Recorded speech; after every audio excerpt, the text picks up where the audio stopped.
ఈ దినము దేవుడు మనతో మాట్లాడే మాటల కొరకు మన హృదయాన్ని మనం సిద్ధపరచుకున్నాము. ప్రార్థనలో అందరూ తరలి ఉంచి ఏకీభవించండి. ప్రార్థన. మమ్మల్ని మిక్కిలిగా ప్రేమించిన ప్రేమ కలిగిన మా ప్రియ పరలోకపు తండ్రి, మహాగణుడా, మహోన్నతుడా, సకలాశీర్వాదం కారణభూతుడా, మీ ఘనమైన, శ్రేష్టమైన, పవిత్రమైన, పరిశుద్ధమైన నామమునకు మీ కుమారుడు మా రక్షకుడు యేసుక్రీస్తు వారి పవిత్రమైన నామంలో హృదయపూర్వక వందనములు, కృతజ్ఞతాస్తుతులు తెలియజేసుకుంటున్నాం తండ్రి. మా ఆయుష్కాలంలో మరొక దినాన్ని మాకు అనుగ్రహించి ఈ దినము కూడా నాయనా ఉదయం మొదలుకొని ఇంతవరకు మీ కృపా కాపుదల మాకు ప్రసాదించి ఈ చక్కటి వేళల తండ్రి, ఇదిగోనైనా మీ పిల్లలుగా మేమందరం కూడా మీ పాద సన్నిధిలో తండ్రి మిమ్మల్ని ఆరాధించడానికి, గణపరచడానికి, మా జీవితాలు నాయన మార్చుకోవడానికి మీ వాక్కుల కొరకు తండ్రి మేము సిద్ధపడుతుండగా ఒక్కసారి నాయన మమ్మల్ని అందరూ కూడా మీ కృపలో జ్ఞాపకం చేసుకొని ప్రార్థన చేస్తున్నాం తండ్రి. ఇంతవరకు జరిగిన స్తుతి ఆరాధనలు మీరు తోడుగా ఉండి నడిపించిన దేవా మీకు వందనాలు. ఈ సమయంలో తండ్రి మీ పక్షం నిలబడి మీ బిడ్డలను అదేవిధంగా నాయన మా ఆత్మీయ జీవితాలను బలపరుచుకునే కొన్ని మాటలు తండ్రి ధ్యానించడానికి సిద్ధపడుతున్నాం తండ్రి. మీ వాక్యాన్ని బోధించడానికి సిద్ధపడుతున్నా. నన్ను కూడా తండ్రి జ్ఞాపం చేసుకోండి, నన్ను మరుగుపరచండి, మీరు మాట్లాడండి. నేను మాట్లాడితే మీ బిడ్డలకు అర్థం కాదు తండ్రి. కనుక మీరు నా యందు ఉంచిన పరిశుద్ధాత్మ సహాయంతో మీ బిడ్డలతోనైనా మీరే స్పష్టంగా మాట్లాడి వారి జీవితాలను బలపరచమని, ఆత్మీయంగా మరింతగా తండ్రి ఇంకా మీకు దగ్గరే భాగ్యాన్ని బిడ్డలకు ప్రసాదించమని ప్రార్థిస్తున్నాం తండ్రి. సమయంలోనైనా మరి సంఘ సేవకులు పెద్దలు పాలయ్య గారిని, అమ్మగారిని జ్ఞాపం చేసుకోండి తండ్రి. చల్లగా కాపాడండి తండ్రి. సంఘ బిడ్డలందరినీ జ్ఞాపం చేసుకోండి తండ్రి. విశేషంగా నాయన మా ఆత్మీయులు తండ్రి శ్యాంపాల్ బ్రదర్ గారి కుమార్తె నిమిత్తం ప్రార్థన చేస్తున్నాం తండ్రి. మరి బిడ్డ అనారోగ్యంతో ఉంటుండగా తండ్రి మీ కరుణ హస్తాన్ని బిడ్డ మీద ఉంచండి తండ్రి. స్వస్థపరచండి, మంచి ఆరోగ్యాన్ని ప్రసాదించి ఇదిగోనైనా మరలా మీ సన్నిధికి నడిపించమని ప్రార్థన చేస్తున్నాం. కావలసిన ఆయురారోగ్యం ఆ బిడ్డకు అనుగ్రహించమని ప్రార్థిస్తున్నాం తండ్రి. ఈ సమయంలో జరుగుతున్న ఈ కోడిక చివరి వరకునైనా మీ అధ్యక్షతన మీ నామానికి మహింకరంగాను మాకందరికి దీవెనకరంగా జరుగులాగిన సహాయం చేయమని ఈ ప్రార్థన యేసుక్రీస్తు వారి పవిత్రమైన నామంలో ప్రార్థించి అడిగి వేడుకుంటున్నాం తండ్రి. ఆమేన్. ఓకేనండి. చాలా సంతోషం. మరలా దేవుడు మరి బెంగళూరులో నన్ను ప్రేమించి నాకు పరిచయం చేసిన ఆత్మీయులను ఈ విధంగా చూసుకోవడానికి, వారితో దేవుని వాక్యాన్ని పంచుకోవడానికి దేవాది దేవుడు నాకు ఇచ్చిన ఈ చక్కటి సదావకాశాన్ని బట్టి పరమందు ఆశీనుడైన దేవాది దేవునికి మనందరి తరపున యేసుక్రీస్తు ప్రభు వారి పేరట నిండు మనసుతో హృదయపూర్వక వందనములు తెలియజేసుకుంటున్నాను. మరి ఈ అవకాశం నాకు కల్పించిన దైవ సేవకులకును, అదేవిధంగా మరి దేవుని మాటలు వినడానికి సిద్ధపడిన సంఘ బిడ్డలందరికీ కూడా పేరు పేరున నా హృదయపూర్వక శుభములు, వందనములు తెలియజేసుకుంటున్నాను. ముఖ్య ప్రియులారా, చాలా సంతోషం. మరి దేవుడిచ్చిన ఈ చిన్న జీవిత కాలంలో ఈ దినం కూడా ఆయన సన్నిధిలో ఆయన పాదాల చెంత మనం ఆయన స్మరించుకోవడం ఎంతో శ్రేష్టము, ఎంతో గొప్ప భాగ్యం. దేవుడు ఒక గొప్ప మాట అంటాడు. ఆయన పరలోకంలో ఉన్న మనము ఈ మట్టి లోకంలో మట్టి శరీరాన్ని ధరించుకున్న మనము దేవుని గురించి జ్ఞాపకం చేసుకుంటున్నప్పుడు ఆయన అంటాడు, నా గురించి ఎవరైతే మాట్లాడుతున్నారో, నా గురించి ఎవరైతే ధ్యానిస్తున్నారో వారి మరొక నా చెవి ఎగ్గి ఉన్నాను, వారి పేర్లు జీవ గ్రంథంలో రాసుకుంటాను అంటాడు పిల్లరా. అంటే నిజంగా ఈ దినం మనము దేవుని జ్ఞాపకాలలో ఉన్నామా అంటే ఖచ్చితంగా మనం ఉన్నామనే చెప్పుకోక తప్పదు పిల్లరా. దేవుడు మరి ఎవరికీ లేని ఆ గొప్ప భాగ్యాన్ని మనకు మాత్రం అనుగ్రహించి ఆత్మీయంగా బలపడడానికి ఎంతగానో ఆయన కృప చూపిస్తూ నడిపిస్తున్న సంగతి మనకు తెలుసు. కనుక ఈ దినం కూడా ఒక మంచి అంశాన్ని మనం నేర్చుకోవడానికి సిద్ధపడదాం. మరి అంశం పేరు ముందుగా మీకు తెలియచేసిన విధంగా ఇనుము నేర్పు హితబోధ. ఇనుము మనకు ఒక పాఠాన్ని నేర్పిస్తుందంట పిల్లరా. కనుక ఆ పాఠాన్ని మనము జాగ్రత్తగా నేర్చుకోవాలి. ఎందుకంటే ఈ భూమి మీద ఎందరో గొప్పవారు ఉన్నారు, ఎందరో జ్ఞానులు ఉన్నారు, ఎందరో స్కాలర్స్ ఉన్నారు. మరి ఆ గొప్పవారు, జ్ఞానులు, శాస్త్రవేత్తలు వారు చెప్పిన మంచి విషయాలు ఏవైనా కూడా మనం తీసుకుంటున్నాం. మామూలుగా మనము కొంచెం బలపడడానికి ఎంతగానో ఆ మాటలు కూడా మనకు సహాయాన్ని అందిస్తున్నాయన్న సంగతి మనకు తెలుసు. కనుక వారు అందించిన మాటలే కొన్ని మనకు మంచివైతే మరి దేవుడు ఎవరు? అనంత జ్ఞాని. మరి అనంత జ్ఞాని అయిన దేవుడు ఈ పరిశుద్ధ గ్రంథంలో వ్రాయించిన ప్రతి మాట కూడా మనల్ని కన్న తండ్రి దగ్గరకు చేసే మాటలు, మన ఆత్మీయ జీవితాన్ని బలపరిచే మాటలు, మన కుటుంబాలు కట్టుకునే మాటలే ఆయన పరిశుద్ధ గ్రంథంలో పరిశుద్ధాత్మ ప్రేరణతో సుమారు 40 నుండి 42 మంది భక్తుల ద్వారా వ్రాయించి భద్రపరిచి నన్ను నమ్మి ఈ బైబిల్ని మన చేతికి ఇచ్చాడు పిల్లలు. అందులో ఎన్నో జ్ఞానపు సంగతులు మనకు కనబడుతూ ఉంటాయి. దేవుడు అనంత జ్ఞాని అన్న సంగతి మనకు తెలుసు. ఆయన ఈ విశాల సృష్టిని, ఈ విశ్వాన్ని చేశాడు. అందులో ఎన్నిటినో ఉంచాడు. ఎన్నిటి ద్వారాను మనకు దేవుడు కొన్ని పాఠాలు మనకు నేర్పిస్తూ ఉంటాడు. ఎన్నో విషయాల ద్వారా దేవుడు ఒక్కొక్క పాఠాన్ని మనకి నేర్పించి ఆయనకు దగ్గరగా చేసుకుంటున్నాడు పిల్లలు. కనుక దేవుడు వ్రాయించిన జ్ఞానం ఎంత గొప్పదో మనకు అర్థం కావాలి. అంటే మనుషులు చెప్పిన జ్ఞానమే చాలా గొప్పదని ఈరోజు ఆ జ్ఞానమైన మాటల కొరకు, వారు చెప్పిన కొన్ని సూచనల కొరకు మనము ఎంతగానో వారిని వెంబడిస్తూ ఉంటాం. మంచివైతే, చెడ్డవైతే కాదు కానీ మంచి వాటి కొరకు వారిని వెంబడిస్తుంటాం. మరి దేవుడు ఇంకా ఎంత మంచి సంగతులు రాశాడు బైబిల్లో అంటే నిజంగా అవి ఈ లోకాధికారంలో ఎవరికి తెలియదు అంటాడు పౌలు గారు. ఈ జ్ఞానము ఈ లోకాధికారంలో ఎవరికి తెలియదు అంటాడు. అలాంటి జ్ఞానాన్ని దేవుడు పరిశుద్ధ గ్రంథంలో రాయించాడు ప్రియులారా.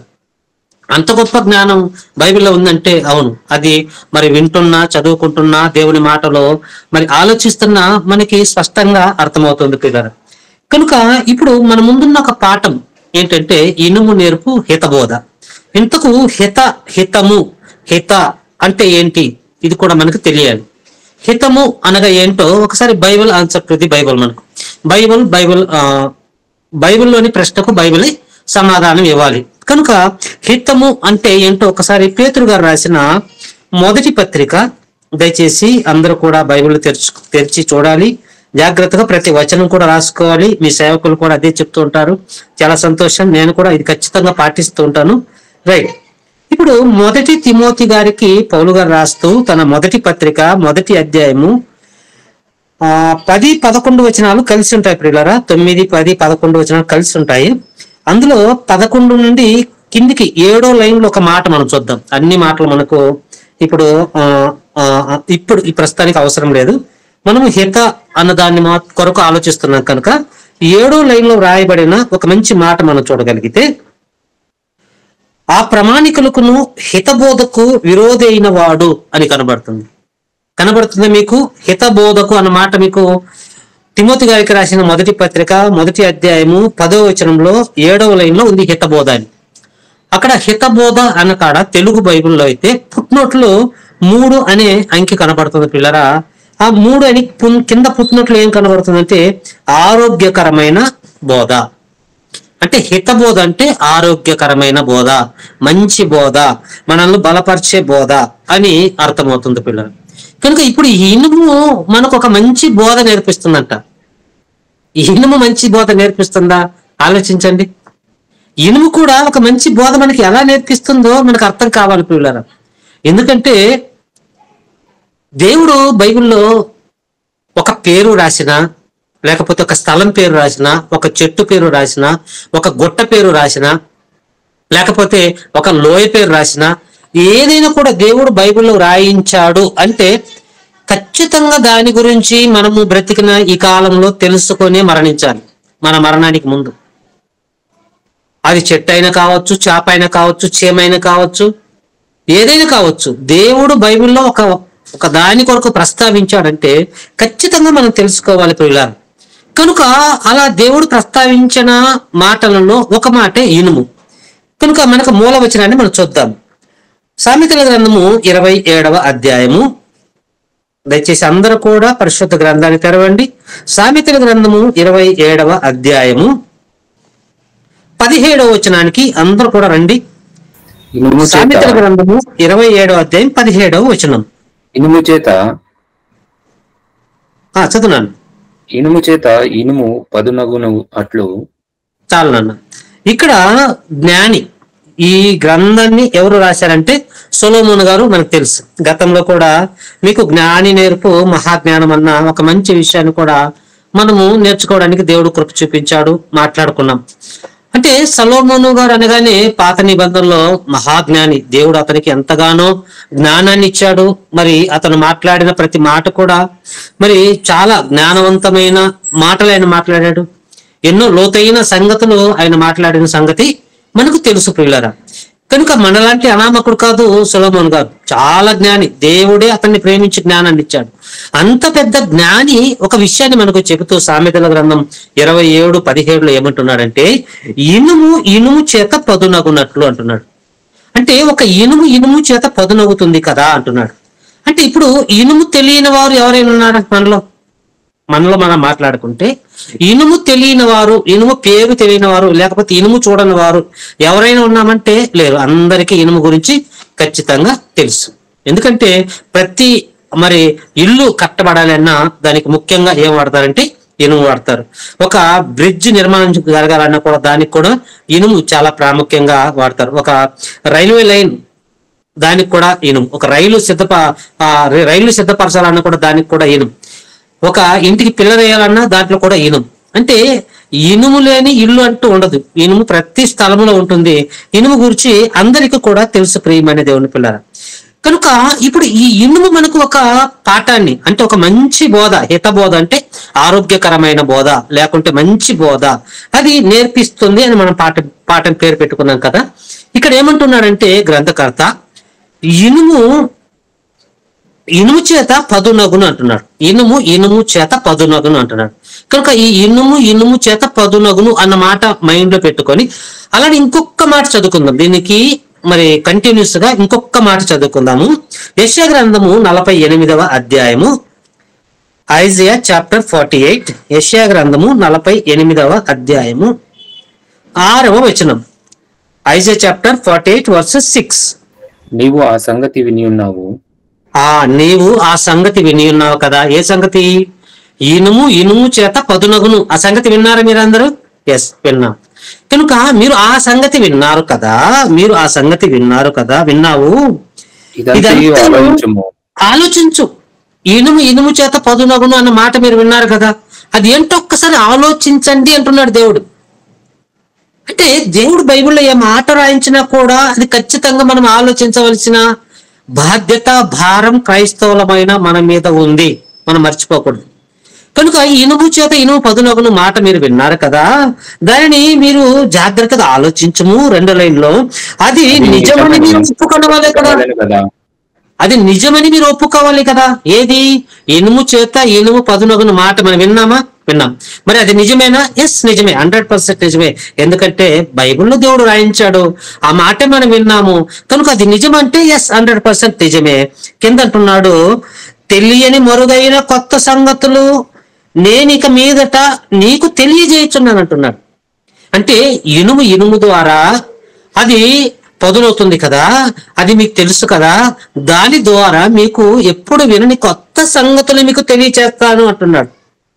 అంటే బైబిల్ మనం చదువుకుంటూ పోతే ఏమి అర్థం కాదు పిల్లలు, ధ్యానించినప్పుడే మనకు బైబిల్ బాగా అర్థమవుతుంది. కనుక ఇక్కడ ఏమంటున్నాడంటే, నీవు ఆ సంగతి విని ఉన్నావు కదా, ఇదిగో నా సేవకుడైన ప్రసాద్ ద్వారా నేను ఒక సంగతి మీకు తెలియచేశాను కదా, ఇనుము చేత పదునవుతుంది అన్న సంగతి మీరు విన్నారు కదా, ఇది నిజమని మీరు ఒప్పుకోవాలి కదా అని చెబుతూ, ఆ ఇనుము ద్వారా నీకు ఆ సంగతి నీవు ఆ సంగతి విన్నావు కదా, తెలియని మరుగైన కొత్త సంగతులు నేను ఇక మీదట నీకు తెలియచేస్తాను అంటున్నాడు. తెలియని కొత్త సంగతులు ఇనుము ద్వారా మనం నేర్చుకుంటామంట. మనం ఇంతవరకు ఇనుము ద్వారా ఏం నేర్చుకున్నామంటే, ఇళ్ళకు వాడుతున్నాం, అన్నిటికి వాడుతున్నాం, లేకపోతే ఎక్కడైనా పడేస్తే అది చిలుం పడుతుంది. చిలుం పట్టిన తర్వాత దాన్ని తీసుకువెళ్ళి ఎవరికైనా వాటిని అమ్మేస్తుంటాం. ఇంతవరకు మనకు ఇనుము గురించి తెలుసు.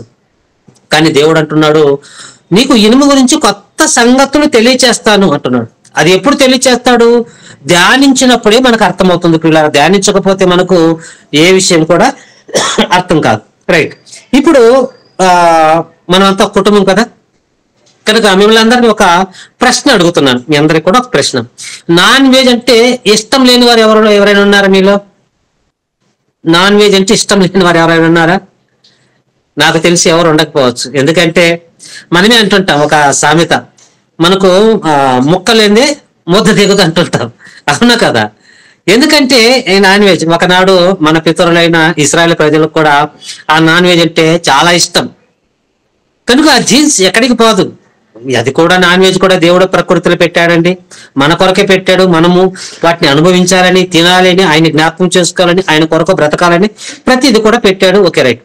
ఇప్పుడు నాన్ వెజ్ తినాలి అనుకున్నప్పుడు మనం ఎక్కడికి వెళ్తాము? మటన్ షాప్కి అయితే మటన్ కావాలంటే మటన్ షాప్కి వెళ్తాం, చికెన్ కావాలనుకుంటే చికెన్ షాప్కి వెళ్తాం. ఇప్పుడు చికెన్ షాప్కి వెళ్ళిన తర్వాత అక్కడ ఒక కోడి ఇవ్వమని ఒక కోడిని తీసుకొచ్చి అలానే స్టవ్ మీద పెట్టి వండుకొని మనం అలానే తినం కదా, తినం. అలానే మటన్ షాప్కి వెళ్ళినప్పుడు నాకు మటన్ కావాలని ఒక మేకను లేకపోతే ఒక గొర్రెని తీసుకొని వచ్చి అలానే ఒక పెద్ద కొండలో పెట్టి దాన్ని వండుకొని అలానే మనం తినం కదా. మరి మనం మటన్ షాప్ కైనా చికెన్ షాప్ కైనా వెళ్ళినప్పుడు అక్కడ ఒక పని జరుగుతుంది.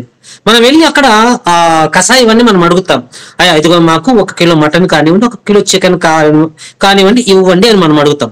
అప్పుడు ఆ వ్యక్తి ఏం చేస్తాడంటే తన చేతిలో ఉన్న ఆ కత్తి తీసుకుంటాడు. ఆ కత్తితో మనకు ఆ చికెన్ కావని మటన్ కావని పీసులు చేస్తాడు. అలా పీసులు చేస్తూ మధ్యలో ఇంకొక కత్తి తీసుకొని 2 కత్తులు ఇలా పదును పెడతాడు. తెలుసు కదా మీకు, చూశారు అందరు కూడా.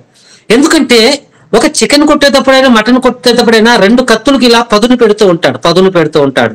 ఇది మీకు అర్థమైతే ఇప్పుడు దేవుడు కూడా అదే విషయాన్ని చెప్తూ ఉన్నాడు. ఏమంటున్నారంటే ఇనుము చేత పదునగును కదా అంటున్నాడు. అవును, నిజమే కదా, ఇది వాస్తవమే. మనము చికెన్ అంగడిలో చూస్తున్నాం, మటన్ అంగడిలో చూస్తున్నాం, లేకపోతే ఇంట్లో కూరగాయలు కోసేటప్పుడైనా కూడా మనం అలానే చేస్తూ ఉంటాం. అంటే ఏదైనా అది పదును లేకపోతే దాన్ని పదును పెట్టుకోవడానికి ఇంకో ఇనుమును మనము వాడుతూ ఉంటాం. ఇది వాస్తవం.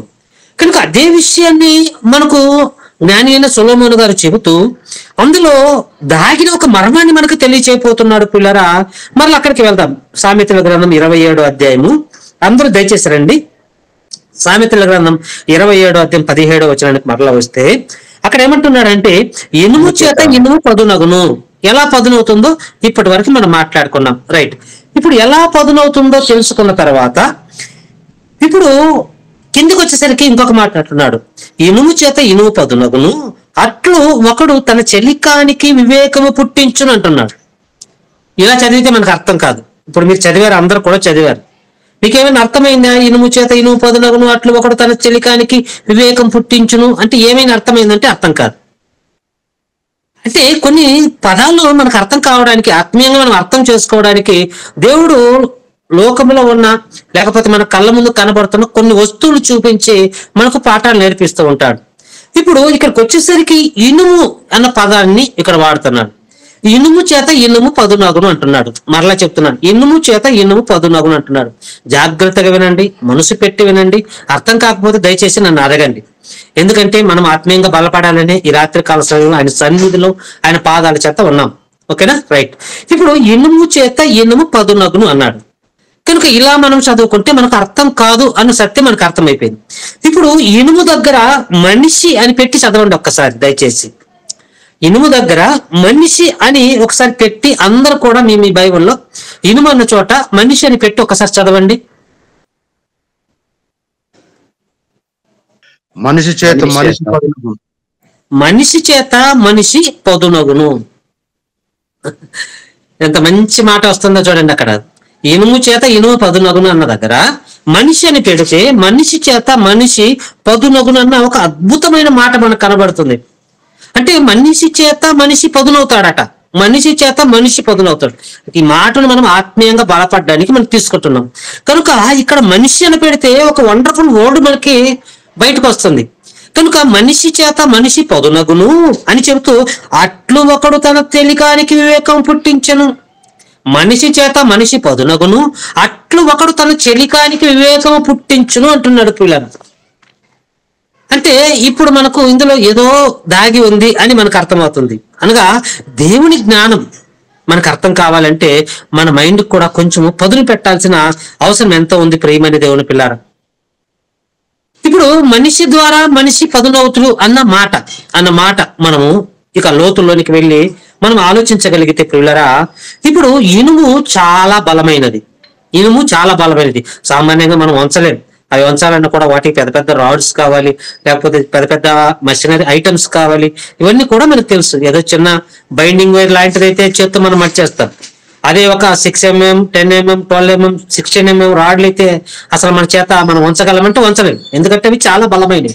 అందుకే ఆ రాడ్స్ కూడా మనం బిల్డింగ్స్ కి వాడుతూ ఉంటాం, పెద్ద పెద్ద బ్రిడ్జ్ కి వాడుతూ ఉంటారు, పెద్ద పెద్ద మరి ఆ రైల్వే లైన్లకు వాడుతూ ఉంటారు. ఎందుకంటే అవి చాలా బలమైనవి. కనుక క్రైస్తవుడు కూడా బలమైన వాడిగా ఉండాలి. ఎందుకంటే ఇక్కడ ఇనుము చేత ఇనుము పదునగును అంటే మనిషి చేత మనిషి పదునగును అన్న మాట మనం పెట్టుకున్నప్పుడు, ఇప్పుడు మనిషి చేత ఇంకొక మనిషి ఏం కావాలట? పదును కావాలి. అది రెండో లైన్ అంటున్నాడు, అట్లు ఒకడు తన చెలికానికి వివేకం పుట్టించును. ఎట్లు? ఒక మనిషికి ఒక మనిషి పదును పెడితే అప్పుడు అవతలి వ్యక్తి ఏమవుతాడంటే ఇతని యొక్క వివేకం ద్వారా అతడు కూడా, ఆ వ్యక్తికి కూడా వివేకం అన్నది వస్తుంది. ఎప్పుడు?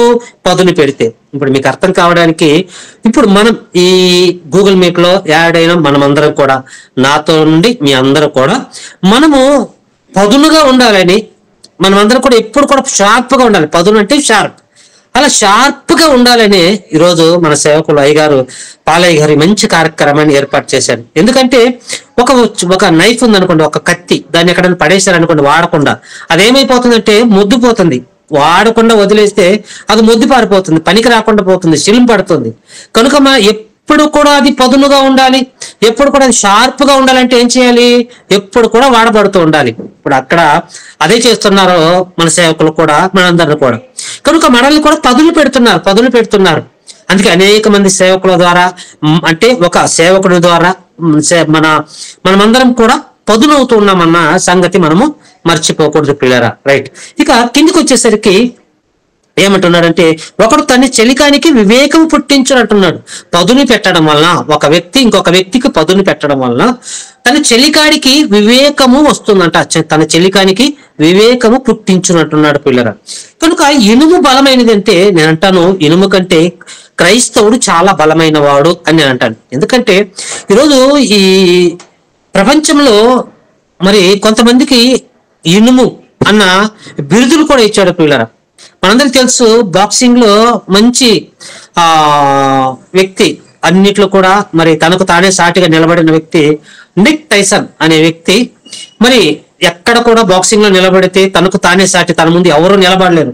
అంతగా మరి ఎన్నో పోరాటాలు చేసేసరికి ఆ నిక్ టైసన్ అనే వ్యక్తికి ఈ సమాజం ఏమని బిరుదిచ్చిందంటే ఐరన్ మ్యాన్ అని బిరుదిచ్చారు పిల్లరా. నిక్ టైసన్ అనే వ్యక్తి ఎన్నో పోరాటాలు బాక్సింగ్ లో చేసి గెలిచినందుకు సమాజం అతనికి ఏమని పేరిచ్చిందంటే ఐరన్ మ్యాన్, అంటే చాలా బలమైన వాడు అని ఒక బిరుదిచ్చింది. అలానే మన భారతదేశానికి మొట్టమొదటి ప్రధానమంత్రి, లేడీ ప్రధానమంత్రి, భారతదేశాన్ని పరిపాలించిన ప్రధానమంత్రుల్లో లేడీ ప్రధానమంత్రి అయినటువంటి ఇందిరాగాంధీ కూడా, ఆమె తన చిన్న వయసులోనే ఎన్నో కష్టాలు, ఎన్నో బాధలు, ఎన్నో కన్నీళ్లు అనుభవించి, ఎన్నో అవమానాలు అనుభవించి ఆమె కూడా ప్రధాని యొక్క ప్రధానమంత్రి పోస్టు అంటే ఎందరో మంత్రులు ఉంటే ఆ మంత్రులందరూ కూడా ప్రధానమైన మంత్రిగా ఆమె ఆ పోస్టుకి వెళ్ళిన తర్వాత సమాజం ఆమె కష్టాన్ని గుర్తించి, ఆమెకు వచ్చిన ప్రతి సిచ్యువేషన్ లో కూడా ఆమె ఏ విధంగా ఫేస్ చేసి ఆ స్థితికి వెళ్ళిందో అని గమనించిన సమాజం ఆమెకు కూడా ఏమని బిరుదిచ్చారంటే Indira Gandhi is a iron lady అని ఆమెకు కూడా బిరుదివ్వడం జరిగింది పిల్లలు. అంటే ఒక నిక్ టైసన్ ఎవరికి కూడా వంగక మరి వచ్చిన ప్రతి బాక్సింగ్ లో గెలిచాడు కనుక అతనికి ఇచ్చిన బిరుదు ఏంటంటే ఐరన్ మ్యాన్ అన్నారు. ఇక్కడ ఇందిరాగాంధీకి కూడా ఏమని బిరుదిచ్చారంటే ఐరన్ లేడీ అని బిరుదిచ్చారు. అలానే సర్దార్ వల్లభాయ్ పటేల్, అతని గురించి కూడా మరి చదువుకున్న వారికి బాగా తెలుసుంటుంది. ఇప్పుడు సర్దార్ వల్లభాయ్ పటేల్ అనే వ్యక్తి కూడా తన జీవిత కాలంలో కొన్ని మంచి మాటలు చెప్పాడు, ఎన్నో మరి కష్టాలు, బాధలు అవన్నీ కూడా మరి వాటన్నిటిని కూడా ఫేస్ చేశాడు కనుక మరి అతను కూడా ఒక ఉన్నతమైన స్థాయికి వెళ్ళిన తర్వాత సమాజం అతని కష్టాన్ని గుర్తించి, అతను పడ్డ ప్రయాసాన్ని గుర్తించి అతనికి కూడా ఐరన్ మ్యాన్ అని కూడా ఇతనికి కూడా ఒక బిరుదునిచ్చింది పిల్లలు. అంటే లోకంలో ఉన్న లోక జ్ఞానాన్ని నేర్చుకున్న వీరే ఐరన్ మ్యాన్ గా, ఐరన్ లేడీగా ఉంటే, ఇప్పుడు క్రైస్తవులమైన మనం ఎవరము? అనంత జ్ఞాని మన తండ్రి అయితే, ఆ జ్ఞాని కడుపున పుట్టిన పిల్లలు మనము అయితే, మరి మనం కూడా ఎవరు? చిన్న జ్ఞానులు. కనుక మనం ఎలా ఉండాలి? అందుకే క్రైస్తవుడు ఈ భూమిని తల్లకిందులు చేయవారు అంటాడు. క్రైస్తవులు అంటే ఎవరు? భూమిని తల్లకిందులు చేయవారు అంటే మన జ్ఞానంతో ఈ భూమి మీద పిలువబడుతున్న స్కాలర్స్ కానివ్వండి, జ్ఞానవంతులు కానివ్వండి, గొప్పవారు కానివ్వండి, ఎవరైతే ఉన్నారో వారందరికీ కూడా జ్ఞానాన్ని, బైబిల్లో ఉన్న మహాజ్ఞానాన్ని తెలియవలసిన భారము, బాధ్యత ఎవరిదంటే మంది. కనుక ఇప్పుడు లోకము వలన ఉన్న వారికంటే వారు ఐరన్ మ్యాన్ కాదు, కానీ వారికంటే ఐరన్ మ్యాన్ ఎవరంటే క్రైస్తవుడే అని నేను చెప్తున్నాను. ఈ మాట ఎందుకు అంటున్నానో మీరు మనసు పెట్టి ఉండండి. ఇప్పుడు ఒక నిక్ టైసన్ కి ఐరన్ మ్యాన్ అన్నారు, సర్దార్ వల్లభాయ్ పటేల్ కి ఒక బిరుదిస్తూ ఐరన్ మ్యాన్ అన్నారు. ఇందిరాగాంధీ ఎంతో కష్టపడింది కనుక ఆమెకు కూడా ఏం బిరుదు ఇచ్చారంటే ఐరన్ లేడీ అన్నారు. ఇప్పుడు వారు కాదు ఐరన్ లేడీ, బైబిల్ పట్టుకున్నా దేవుని జ్ఞానాన్ని నేర్చుకున్నా మనమే ఐరన్ మ్యాన్ ఐరన్ లేడీ కావాలి. ఎందుకంటే ఈ మాట ఎందుకు అంటున్నానంటే, ఒక్కసారి మన పితరుడైన మన ఆది తండ్రి అయిన ఆదాము గారి దగ్గరకు వెళ్దాం. ఆది కాండము 2వ అధ్యాయం 18వ వచనం. ఆది కాండము 2వ అధ్యాయం 18వ వచనం. Genesis chapter 2 versus 18. ఇక్కడ మరియు దేవుడైన యెహోవా నరుడు ఒంటరిగా నుండుట మంచిది కాదు, వానికి సాటి అయిన సహాయమును వాని కొరకు చేయుదుననుకొనెను. ఓకే, థ్యాంక్ యూ నాన్న. ఇక్కడ దేవునికి ఒక ఆలోచన కలిగింది. ఆయనకు అనేక మంది పిల్లలు కావాలి, భూమిని నిర్మించి ఎంతమంది పిల్లలు కావాలనుకున్నా దేవుడు మొట్టమొదటిగా ఆదాముని చేశాడు. ఆదాములో నుండి ఇప్పుడు ఆదాముకు సాటి అయిన సహాయాన్ని కావాలనుకున్నాడు దేవుడు. ఆదాము ఒంటరిగా ఉన్నాడు, ఒంటరిగా ఉన్న ఆదాముకు సాటి అయిన సహాయం కావాలనుకున్నాడు. ఇప్పుడు సాటి అయిన సహాయం కావాలనుకున్న దేవుడు ఇప్పుడు ఆ సాటి అయిన సహాయాన్ని ఎక్కడి నుంచి తీశాడు? ఆదాములో నుంచి తీశాడు. ఇది మనకు తెలుసు. ఆదాములో నుండి ఆదాములో ఉన్న ఒక ప్రక్కటిముఖను తీసుకున్నాడు, ఆ ప్రక్కటిముఖల నుంచి అవ్వను నిర్మించాడు. ఈ విషయం అంతా కూడా మనకు తెలుసు. ఇప్పుడు ఆదాము గారిని ఎక్కడి నుంచి తీశాడు? ఇది ప్రశ్న. ఇప్పుడు ఆదామును మొట్టమొదటిగా ఆదాముని చేశాడు కదా, ఆదాముని ఎక్కడి నుంచి చేశాడు అంటే మనకు అదే అధ్యాయం 7వ వచనంలో కనబడుతుంది. దేవుడైన యెహోవా నేలమంటితో నరుని నిర్మించి. దేవుడైన యెహోవా ఆదాము గారిని ఎలా నిర్మించాడంటే నేలమట్టితో నిర్మించాడు. నేలమట్టితో నిర్మించి మరి ఆ మట్టి బొమ్మకు దేవుడు మరి ఊపిరినిచ్చాడు, జీవవాయువును ఊదగా నరుడు జీవాత్మ అయ్యాడు. జీవాత్మ అయిన ఆదాము గారు ఒంటరిగా ఉన్నాడు కనుక ఆదాము గారికి సాటి అయిన సహాయం కావాలనుకున్నాడు. కావాలనుకున్న దేవుడు మరలా మట్టిలోనికి వెళ్ళలేదు. ఎక్కడి నుంచి తీసుకున్నాడంటే ఆదాములో నుంచి తీసుకున్నాడు. ఇప్పుడు ఆదాము ఎక్కడి నుంచి తీశాడంటే మట్టిలో నుంచి తీశాడు. రైట్, ఇది మనసులో పెట్టుకొని ఒక్కసారి ఏబు గ్రంథానికి వెళ్దాం. ఏబు గ్రంథము 28వ అధ్యాయము. ఏబు గ్రంథానికి రండి. ఆదామును మట్టిలో నుండి తీశాడు అన్న మాట మీ మైండ్ లో పెట్టుకొని ఇప్పుడు ఏబు గ్రంథం 28కి రండి. 28వ అధ్యాయము 2వ వచనం నేను చదువుతున్నాను. ఏబు గ్రంథము 28వ అధ్యాయం 2వ వచనం. ఇనుమును మట్టిలో నుండి తీయుదురు. బాగా వినాలి. ఇప్పుడు మీరు క్యాచ్ చేయాలి, నా మాట మీరు క్యాచ్ చేయాలి. ఇప్పుడు ఇనుముని ఎక్కడి నుంచి తీస్తారంట? మట్టిలో నుంచి తీస్తారు. ఇది మనకు తెలిసిన వాస్తవమే. ఇప్పుడు ఆదాముని ఎక్కడి నుంచి తీశాడు? మట్టిలో నుంచి ఆదామును దేవుడు తీశాడు. మట్టిలోనే దేవుడు ఇనుముని పెట్టాడు, బంగారాన్ని పెట్టాడు, వెండిని పెట్టాడు, ఇంకా ఎన్నో పదార్థాలని దేవుడు ఎక్కడ పెట్టాడంటే ఈ నేలలోనే దేవుడు భద్రపరిచాడు ప్రియులారా. కనుక ఆ మట్టిలో నుంచి దేవుడు ఆదాము గారిని తీశాడు.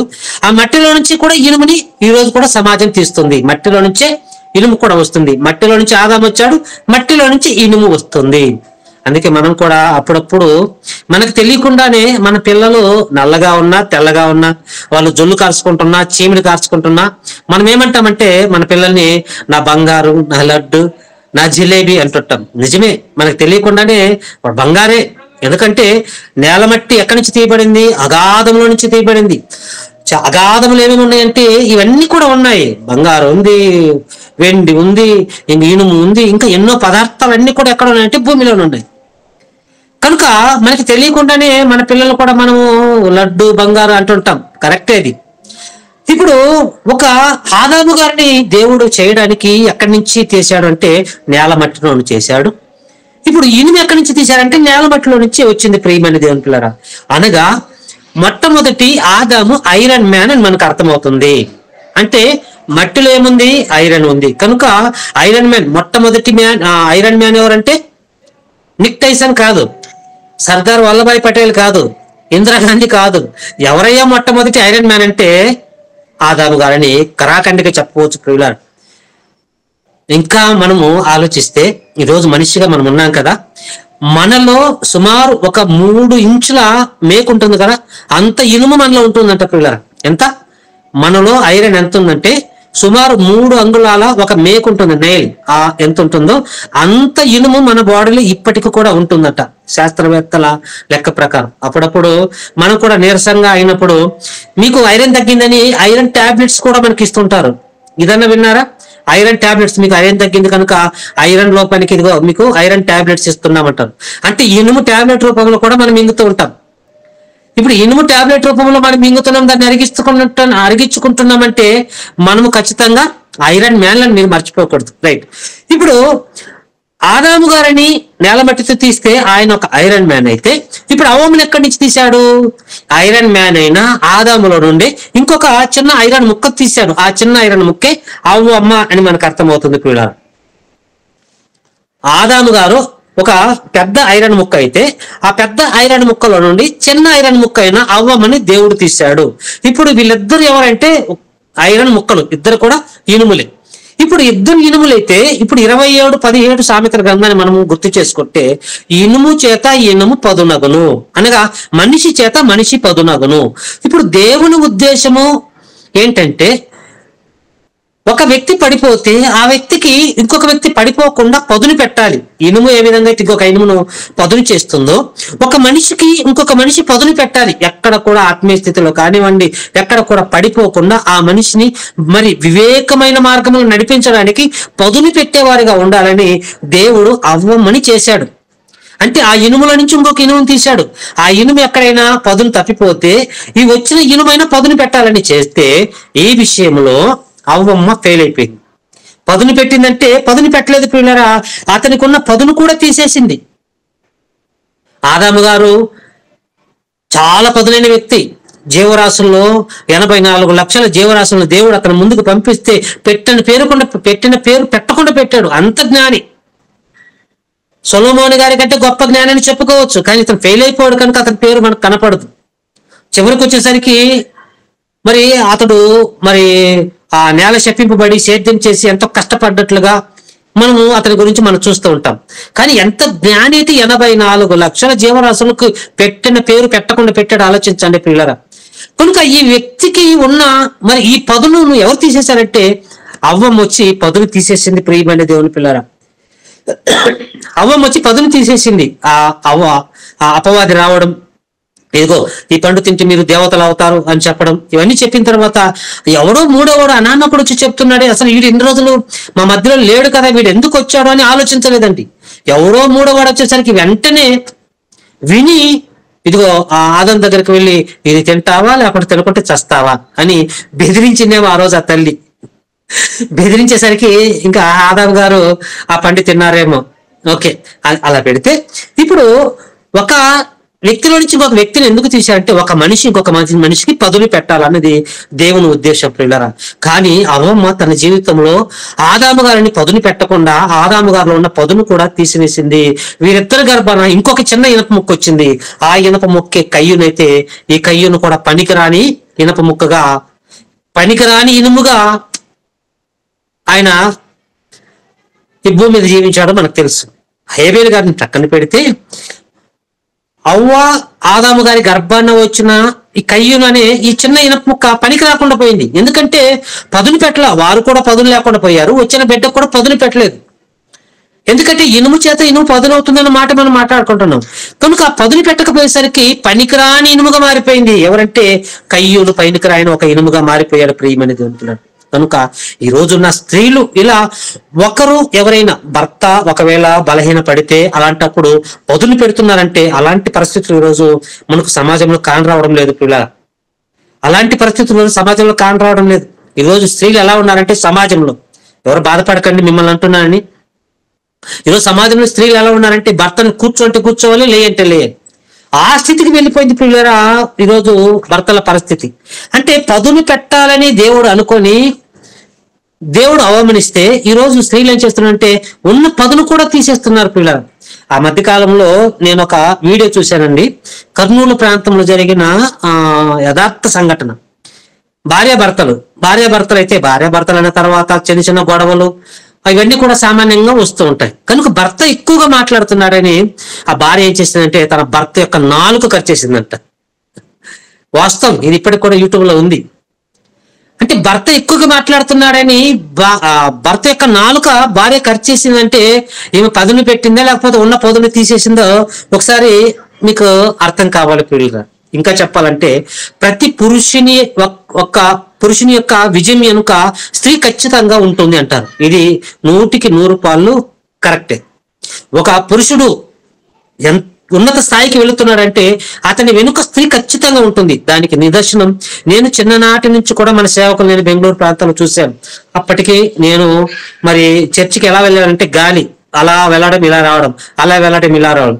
కానీ మన సేవకులు అప్పటికే మేము చిన్న వయసులో ఉన్నప్పుడే అప్పటికే మరి తన కుటుంబాన్ని తీసుకొని అమ్మగారిని తీసుకొని మరి ఎక్కడెక్కడికో పరిచయం వెళ్ళేవాడు. ఆ గోవిందపాలెం కానీ రామచంద్రపురం ఆ సరౌండింగ్ ఏరియాలో మేము చూసేవాళ్ళం.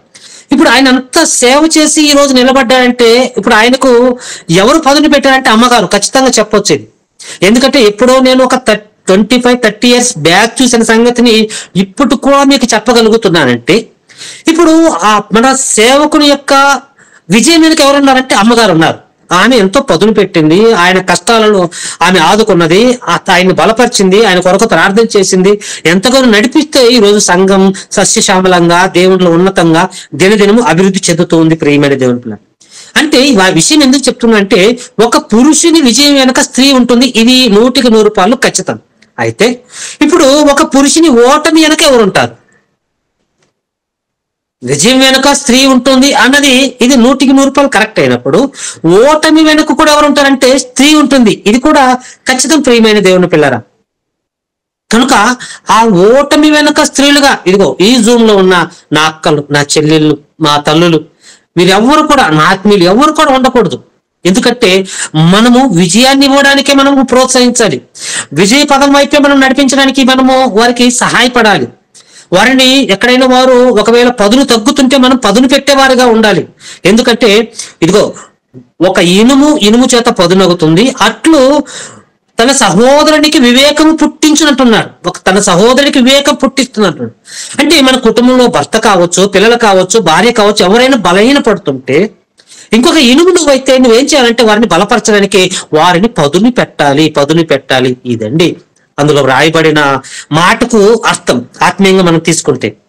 కనుక ఇనుము చేత పదునవుతుంది అంటే మనం ఎలా ఉండాలంటే మనము బలపరిచే విధంగానే ఉండాలి, కానీ బలహీనపరిచే విధంగా మనం ఉండకూడదు.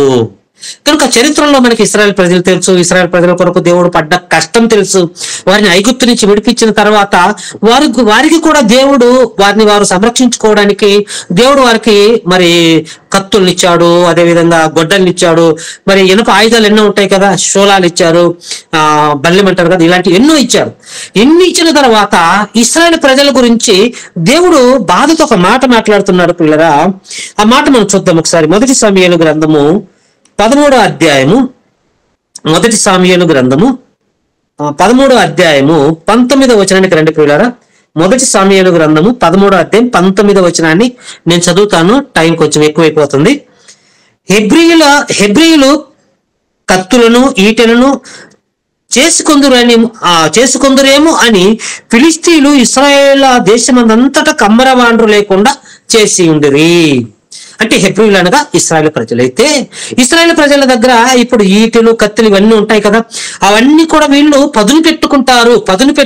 వారు పదును పెట్టుకుంటే ఆ ఇశ్రాయేల్ ప్రజలు మా మీదకి వచ్చి మా కుత్తుకులు నరికేస్తారని వారు భయపడి ఈ ఫిలిస్తీన్లు ఏం చేశారంటే ఇశ్రాయేల్ ప్రజల్లోని కమ్మరివారు లేకుండా చేశారట. కమ్మరివారు అంటే కంసాలి వారు, ఈ పదును పెట్టేవారినే కంసాలి వారు అంటారు.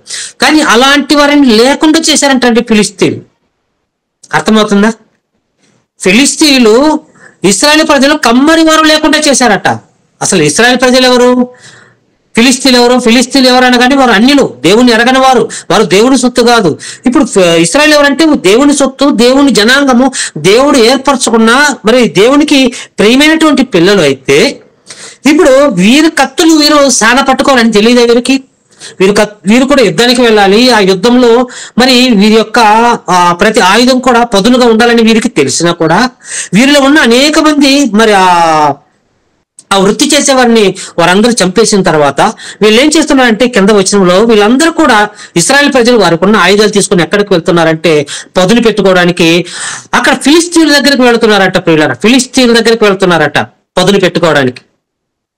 అంటే ఒక క్రైస్తవుడు జ్ఞాని, మర్చిపోకూడదు. ఇశ్రాయేల్ ప్రజలు కూడా జ్ఞానులే.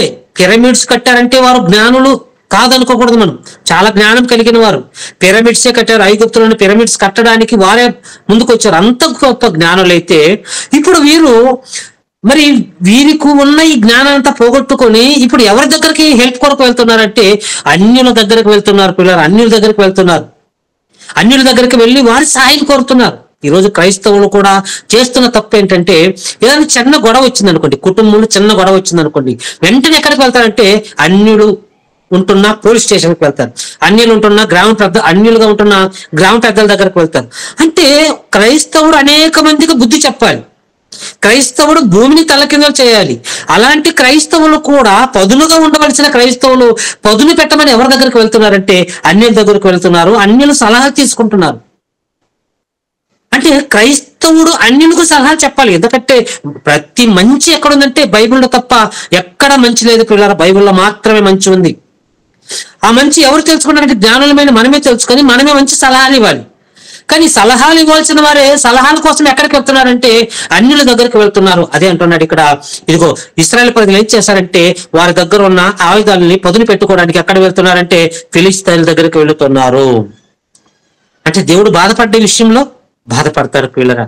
అంటే వీరు పదును పోగొట్టుకున్నారు. వీరు పదును పోగొట్టుకున్నారు. పదును పోగొట్టుకోవడం కారణం ఏంటంటే వారికి ఉన్న అజ్ఞానం. అలానే మనకు భక్తుడైన యోబు గారు మనకు తెలుసు. యోబు గారి జీవితం మనకు క్లుప్తంగా తెలుసు. ఇప్పుడు యోబు గారు ఎవరంటే ఆయన చాలా ధనవంతుడు.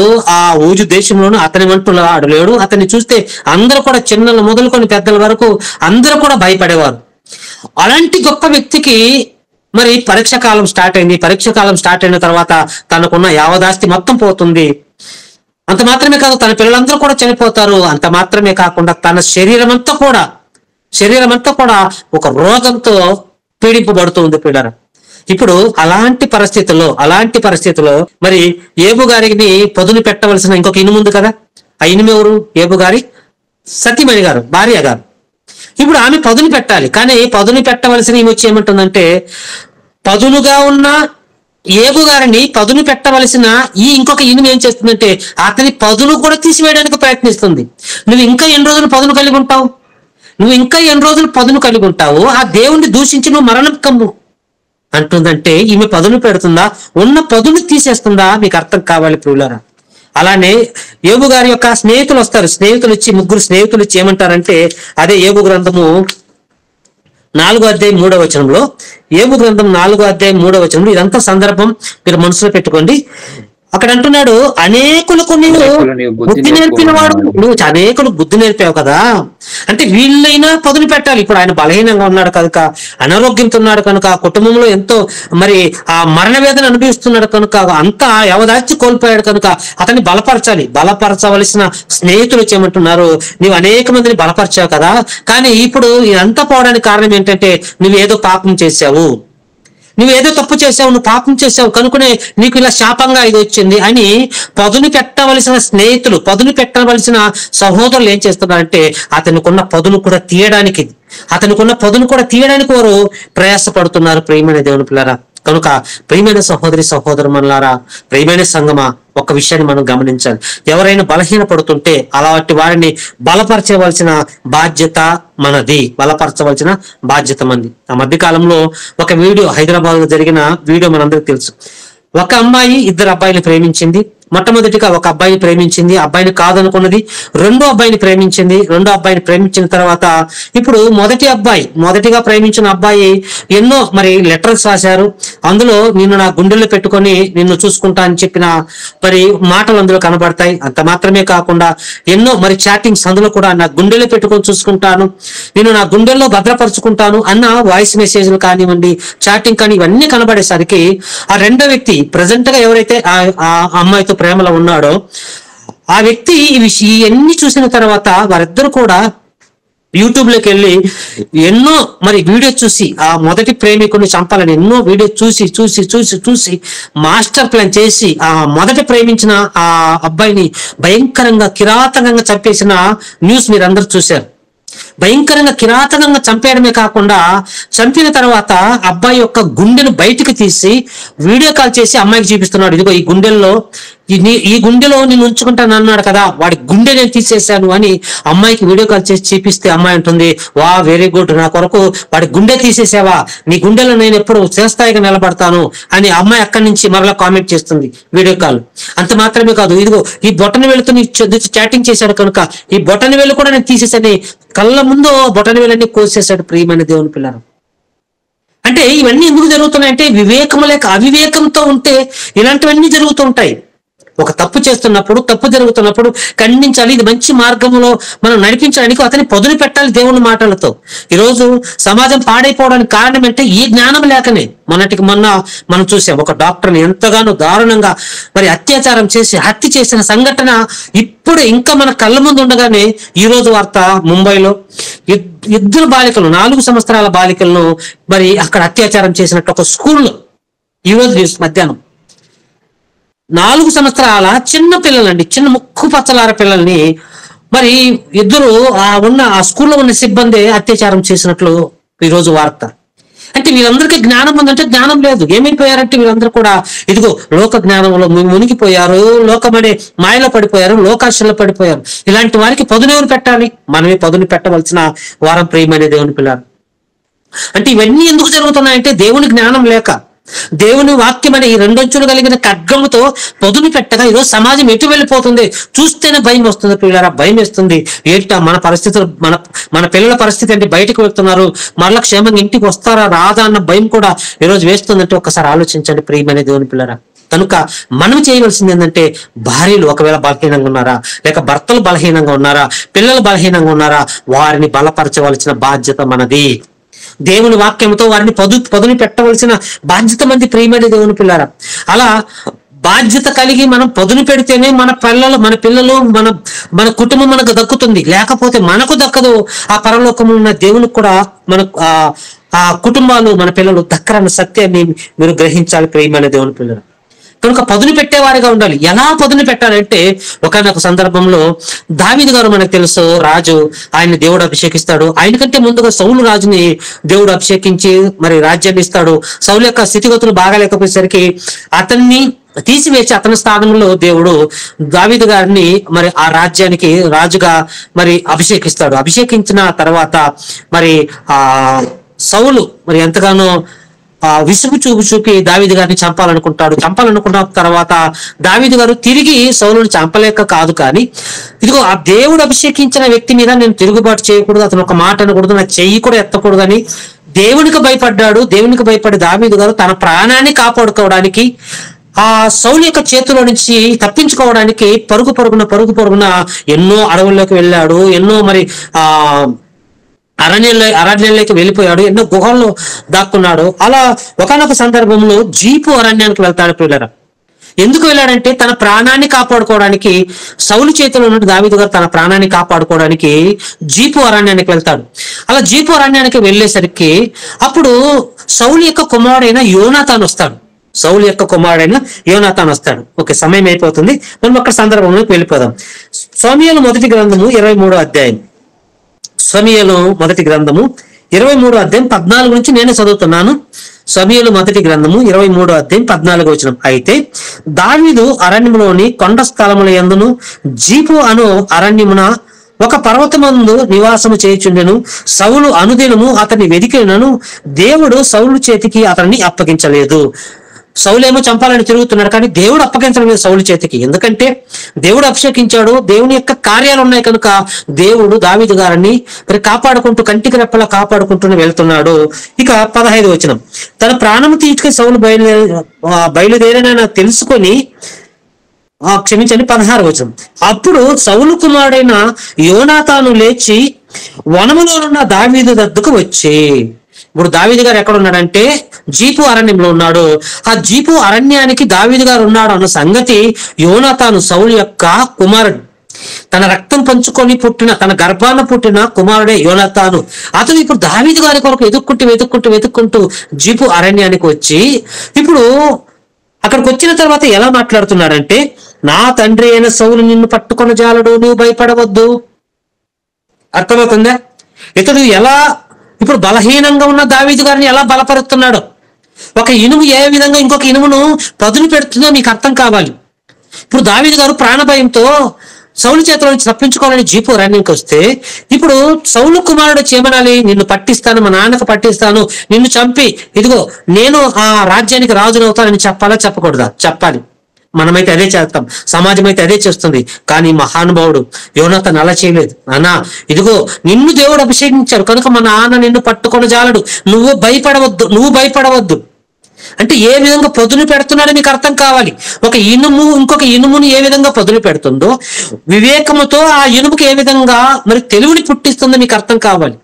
బలహీనంగా ఉన్న దావీదు గారిని బలపరచడానికి గొప్ప ఇనుముగా వచ్చాడు యోనాతాను గారు, అక్కడ బలపరిచాడు. ప్రియమైన దేవుని పిల్లరా, నాన్న దావీదు గారు, అయ్యా నువ్వు మహాప్రభు, నువ్వు భయపడకు, నిన్ను దేవుడు అభిషేకించాడు, దేవుడు నీ పక్షాన ఉన్నాడు, మా నాన్న నిన్ను పట్టుకోడు, మా నాన్న నిన్ను చంపలేడు, ఎందుకంటే దేవుడు నీ పక్షాన ఉన్నాడు అని ధైర్యపరిచాడు ప్రియులారా దావీదు గారిని. అలా ధైర్యపరిచే వారిగా మనం ఉండాలి. అది సంఘంలోనా, కుటుంబంలోనా, మన బంధుమిత్రుల్లోనా, ఎవరినైనా కావచ్చు. ఎవరైనా బలహీనంగా ఉంటే వారిని బలపరచడానికి మనం ముందుకు వెళ్ళాలి, కానీ బలహీనపరచకూడదు. ప్రియమైన దేవుని పిల్లలు, బలహీనపరచకూడదు. అందుకే సంఘానికి వచ్చేసరికి కూడా, సంఘంలో కూడా మనం ఎలా ఉండాలంటే, సంఘంలో కూడా మనం ఎలా బలపరచాలో హెబ్రీ పత్రిక 10వ అధ్యాయం 24వ వచనం. హెబ్రీ పత్రిక 10వ అధ్యాయం 24వ వచనం. కొందరు మానుకొనుచున్నట్లుగా సమాజముగా కూడుట మానక ఒకరినొకడు హెచ్చరించచ్చు, ఆ దినము సమీపించుట మీరు చూచిన కొలది మరి ఎక్కువగా అలాగూ చేయొచ్చు. అంటే సంఘానికి ఎవరైనా రాలేకపోతున్నారా? వారి దగ్గరికి వెళ్ళండి. ఎందుకు రాలేదో వారి యొక్క యోగక్షేమాలు తెలుసుకోండి, వారి కొరకు ప్రార్థన చేయండి, వారి కొరకు ప్రార్థన చేయండి. ఎందుకంటే ఇదే పదును పెట్టడం అంటే. వారు ఎందుకు రాలేదు? ఒకవేళ సేవకులు ఏమైనా వాక్యంలో చెప్తూ ఏదైనా ఒక మాట అంటే ఆ మాట విని వారు రాలేకపోయారేమో. ఎందుకంటే జరుగుతుంది, ఇదంతా కామన్. అదిగో సేవకుడు ఈ రోజు నా మీదే మరి ప్రసంగం చేశాడని ఎంతో మంది ఈ రోజు సంఘాలకు దూరం అయ్యేవారు మనకు కనబడుతుంటాం. కానీ ఎందుకు రాలేదో మనకి తెలియదు, కానీ మనం వెళ్ళాలి సంఘంగా. మరి సంఘ సభ్యులు అందరి బాధ్యత, కేవలం సేవకుడు బాధ్యత మాత్రమే కాదు ఇది. ఎందుకంటే ప్రభు యొక్క శరీరంలోను ప్రభు యొక్క రక్తంలో అందరూ పాలుభాగస్తులు అవుతున్నప్పుడు మనం అందరం కూడా అదే పనిలో మన పాలుభాగస్తులు కావాలి. సంఘంలో బలహీనంగా ఎవరైతే ఉన్నారో వారి దగ్గరకు వెళ్ళాలి, వారిని బలపరచాలి, వారికి పదును పెట్టాలి. ఒక ఇనుమును అయితే ఇంకొక ఇనుముని వివేకముతో ఏం చేయాలంటే పదును చేయాలి. అందుకంటే కింద మాటలో ఆ దినము సమీపించుకొనిది. ఆ దినం అనగా క్రీస్తు రాకడ. అది ఈ రోజు రాత్రికి జరగవచ్చు, రేపు జరగవచ్చు, ఇంకో సంవత్సరానికి జరగవచ్చు. క్రీస్తు రాకడ జరిగే లోపు ఇంకొక ఇనుము, ఒకవేళ బలహీనంగా ఏదైనా ఇనుము ఉంటే, నీ సహోదరుడా, నీ కుటుంబమా, నీకు తెలిసిన వారు ఎవరైనా బలహీనంగా ఉంటే వారిని బలపరచవలసిన ఒక ఇనుముగా నువ్వు వెళ్ళాలి. వారిని పదును చేయవలసిన బాధ్యత ప్రతి ఒక్కరిది. ప్రియమైన దేవుని పిల్లలు, ప్రతి ఒక్కరిది. ఇంకా మీకు అర్థం కావడానికి స్త్రీలు చాలా మంది ఉన్నారు, మా అక్కలు, మా చెల్లెళ్ళు, మా అమ్మలు ఎంతమంది ఉన్నారు. మీకు ఇంట్లో ఏదైనా మంచి రుచికరమైన వంట చేయమన్నప్పుడు ఒక ముద్దు కత్తిచ్చారనుకోండి, తెగని కత్తిచ్చారనుకోండి, అది టమాటానే తెగలేదు, లేకపోతే ఎర్రగడ్డ కూడా తెగలేదు, అలాంటి కత్తి మీకు ఇచ్చి మంచి రుచికర భోజనం చేయి, టయానికి పెట్టు అనేసరికి అని భర్త చెప్పి టయానికి వచ్చి ఇది ఇంకా ఏం వంట చేయలేదు అన్నాడు అనుకోండి, మీరేం చేస్తారు? ఆ ముద్దు కత్తి తీసుకొచ్చి బయట పారేస్తారు.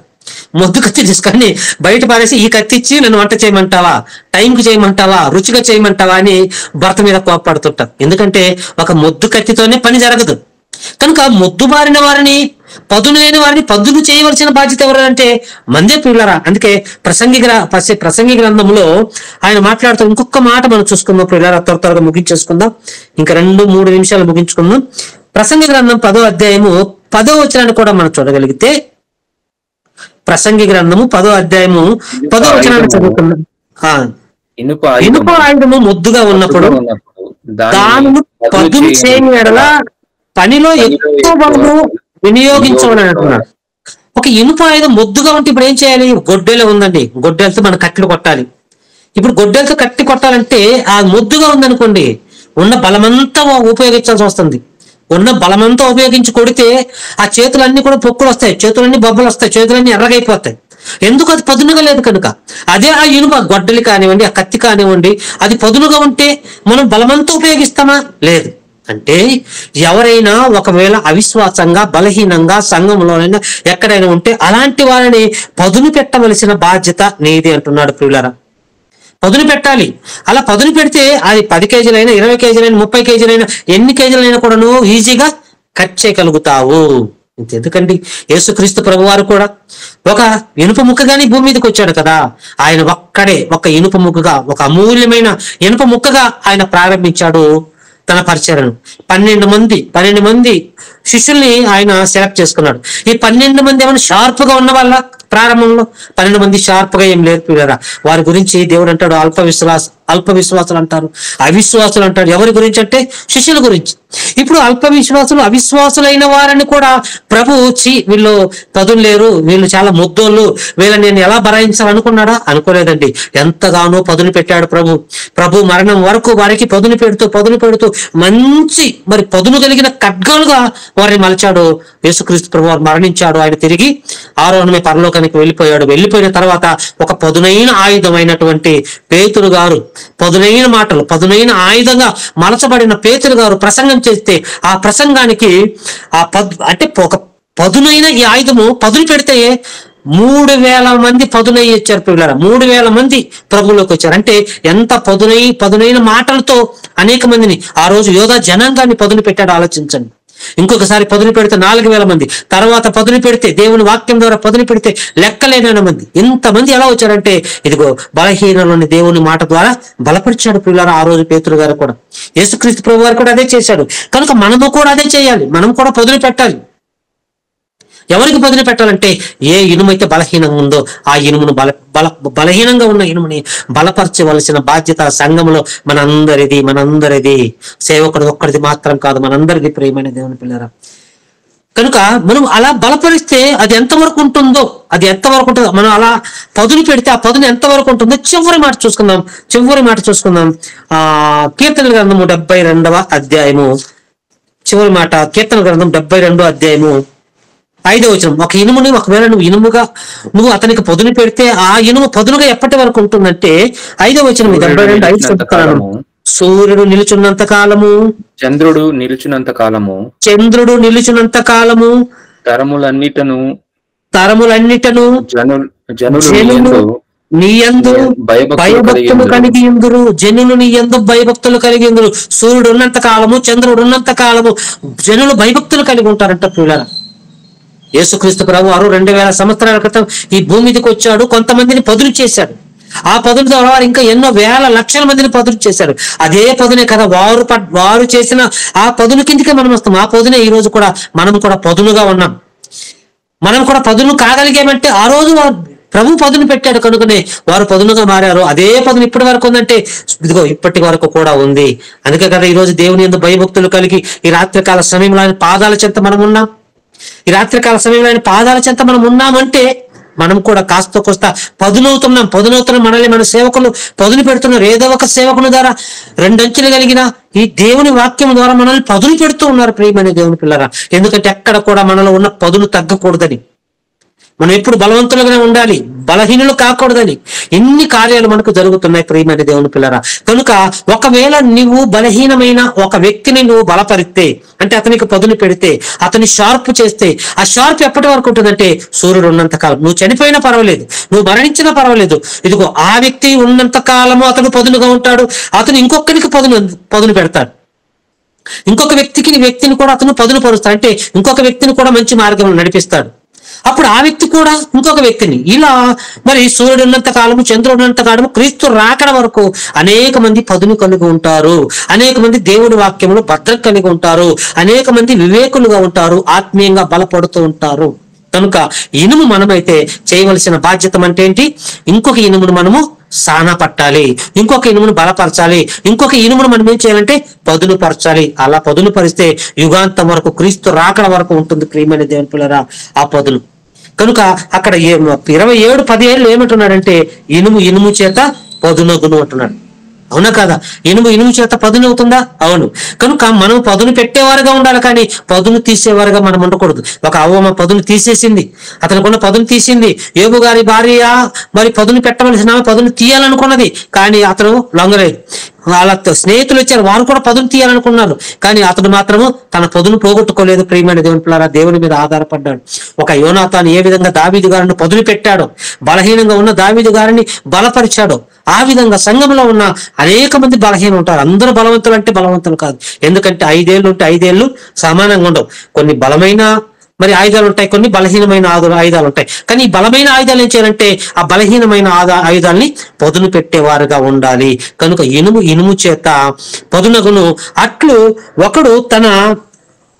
ఒకడు తన చెలికానికి వివేకము పుట్టించునంటున్నాడు పిల్లరా. చూడండి, ఒక ఇనుమే అనుకుంటే మనం ఏమి నేర్చుకోలేం, ఏమి అర్థం కాదు మనకు. ఆ ఇనుము దగ్గర మనము అని పెట్టుకున్న తర్వాత మనిషి అని పెట్టుకుంటే ఎన్ని మాటలు దేవుడు ఇనుము ద్వారా మనకి తెలియచేశాడు. ఆ సంగతి మీరు విన్నారు కదా, ఎన్నో కొత్త సంగతిని మీకు తెలియచేస్తా అన్నాడు కదా. కనుక ఇనుము నేర్పించే హితబోధ, మంచి బోధ ఏంటంటే మనం అనేక మందిని బలపరిచేవారుగా.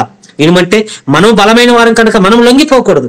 మనం బలంగా ఉంటూ అనేక మందిని బలపరిచేవారుగా మనం ఉండాలని మనస్ఫూర్తిగా మిమ్మల్ని కోరుకుంటూ ఈ మాటలు ముగిస్తున్నాను. చిన్న ప్రార్థన చేస్తాను పిల్లరా.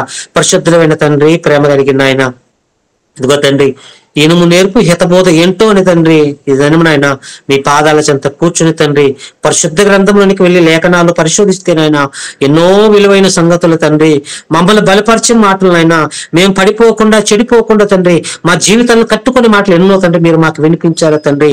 ఇదిగోనైనా ఆ మాటలు ఆయన మీ బిడ్డలకు చెప్పడానికి తండ్రి మీరు కృప చూపించారా తండ్రి. విన్న మాటలు ఆయన ఏ ఒక్కరు విని విడిచిపెట్టక తండ్రి అందరూనైనా వారి గుండె మాటలు దాచుకుని తండ్రి బలహీనలు బలపరచడానికి తండ్రి ప్రతి ఒక్కరు నడుము కట్టి తండ్రి ముందుకు సాగడానికి సహాయం చేయమని ప్రార్థన చేస్తున్నాం తండ్రి. ఇదిగో తండ్రి, విత్తబడిన వాక్యం అందరి హృదయాల్లో ఫలించలాలని సహాయం చేయమని ప్రార్థన చేస్తున్నాం. అందరు కూడా తండ్రి ఇదిగోనైనా మీరు వాడుకున్న బలమైన ఆయుధాలుగా తండ్రి తీర్చిదిద్దమని ప్రార్థన చేస్తున్నాం తండ్రి. సంఘాన్ని జ్ఞాపం చేసుకోండి, సంఘ కుటుంబాన్ని జ్ఞాపం చేసుకోండి తండ్రి. ఎవరైతే బలహీనంగా అనారోగ్యంగా ఉన్నారంటే వీళ్ళందరి కొరకు ప్రార్థన చేస్తున్నాం తండ్రి. మరి ముఖ్యంగా ఆయన శ్యాంపాలు బ్రదరి కుమార్తె కొరకు ప్రార్థన చేస్తున్నాం తండ్రి. ఆ బిడ్డను జ్ఞాపం చేసుకోండి తండ్రి. అదే విధంగా ఆయన సంఘంలో తండ్రి ఒక తల్లి గారి నిమిత్తం ప్రార్థన చేస్తున్నాం తండ్రి. ఆ తల్లి గారిని ఆయన మరి కీమోకి వెళ్లకుండా తండ్రి ట్రీట్మెంట్ తీసుకోవాలని తండ్రి ఎంతగానో ప్రయాసపడుతుంది ఆయన. ఆ బిడ్డను కూడా మీ పవిత్రమైన హస్తాలకు అప్పచెప్పుకుంటున్నాం తండ్రి. మీ చిత్తమే ఆ జీవితంలో నెరవేర్చమని ప్రార్థన చేస్తున్నాం నాయన. ఇదిగో తండ్రి, సంఘ కాపరిని మీరు జ్ఞాపం చేసుకోండి తండ్రి. అతనికి కావాల్సిన మంచి ఆయుష్ను ఆరోగ్యాన్ని మీరు ప్రసాదించండి తండ్రి. ఇంకా అనేక మంది సేవకుల ద్వారా తండ్రి ఇదిగో నేను సంఘంలో ఉన్న బిడ్డలు తండ్రి ఏ ఒక్కరితో కూడా తండ్రి బలహీనులు కాకుండా తండ్రి మంచి నాయన పదునైన ఇనుములతోనైనా అనేక మందిని పదును పెట్టడానికి తండ్రి మీ కుమారుడు ప్రయాసపడుతున్నాడు తండ్రి. ఎన్నో ఆలోచన కలిగి ఉన్నాడు తండ్రి. ఆలోచన సఫలపరచండి తండ్రి. మీరే మీ బిడ్డను తండ్రి బలమైన ఆయుధంగా మీరు వాడుకోమని తండ్రి తన కుటుంబాన్ని దీవించి ఆశీర్వదించమని ఈ అవకాశం నాకు ఇచ్చినందుకు మీకు హృదయపూర్వక వందనములు తెలియజేసుకుంటూ మీ చిత్తమైతే క్రీస్తు రాకడ ఆలస్యమైతే మరి ఒక్కసారినైనా మీ పిల్లలతో కలిసి ఇదిగో తండ్రి మీ వాక్యాన్ని పంచుకునే భాగ్యాన్ని లేక ముఖాముఖిగా చూసుకునే కృపను నాకును ప్రసాదించమని వేడుకుంటూ చక్కగా నడిపించిన మీ కుమారుడైన మా సహోదరుడు ఆనంద్ బ్రదర్ను కూడా జ్ఞాపం చేసుకోండి.